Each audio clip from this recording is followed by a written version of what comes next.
Amanda, and today is, do you know what today is? I know what today is! It's Science Friday! And we have an awesome story for you. You maybe remember Huggy Jesus from last week where we talked about where Jesus died on a cross, was placed in a tomb, and on the third day, he rose from the dead. And it was Easter story that we did last week. Well, today our story is about when Jesus goes to heaven. It was about 40 days after Easter, this story. It's in Acts chapter 1. And Jesus, during that time, in those 40 days, he visited with all the disciples, teaching them and helping them and to learn the story. He finally says in Jerusalem with his disciples, it's time for me to ascend, to rise up to heaven. And so he goes right up and he joins God in heaven. Now here's the curious thing. We don't know exactly where heaven is, but we know that heaven is a place because Jesus goes there, he ascends up, and he also tells us in John chapter 14, he says, I'm going ahead of you, and I will prepare a place for you, and I will send you my Holy Spirit. And so now they're waiting for the Holy Spirit to come, but this is the story of when Jesus ascended to heaven. Now when I think about heaven, all I can think about is clouds that then remind me of yummy marshmallows and air molecules and bubbles! Bubbles!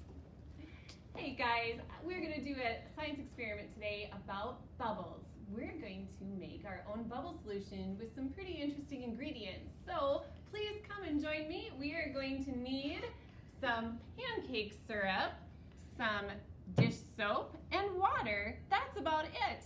If you'd like to search around your house for an interesting wand that you can find, I'm using our egg holder from last week. So I just straightened the handle and it's a perfect little bubble maker. So please join me and let's get started. So what we're gonna do is, you may be curious about this maple syrup.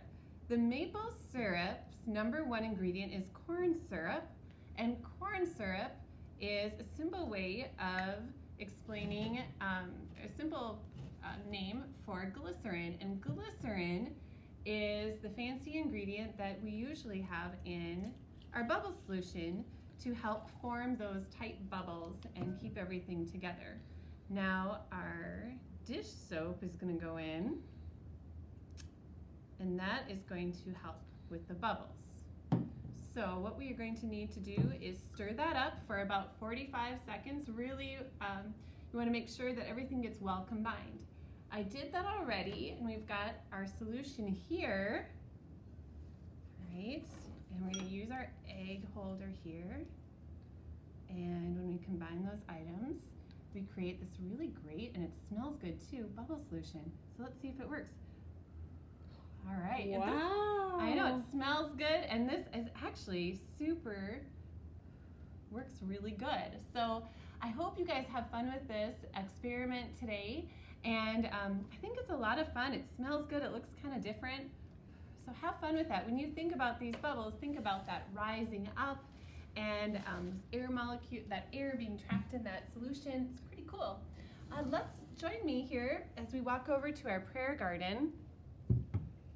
Today, our prayers, look at this grass, it's growing so nicely. We are going to pray for our friends Phil, Danny, Bernie, Brad, Glenn, Brian, and Christy. And we are going to add today to our coronavirus victims, our helpers, all of the nurses and doctors, and congregation members that we have, that we know of that are working, like our friend Amanda, to help care for those coronavirus victims. We so hope that you have a wonderful week. We so hope that you are having a great time at home and doing some fun things with your family and learning new things. Until next, oh, and we've got a special Saturday edition, so I hope you can join us tomorrow for Random Saturday. It's been so fun to be with you guys today, and we will see you next week. Thank you.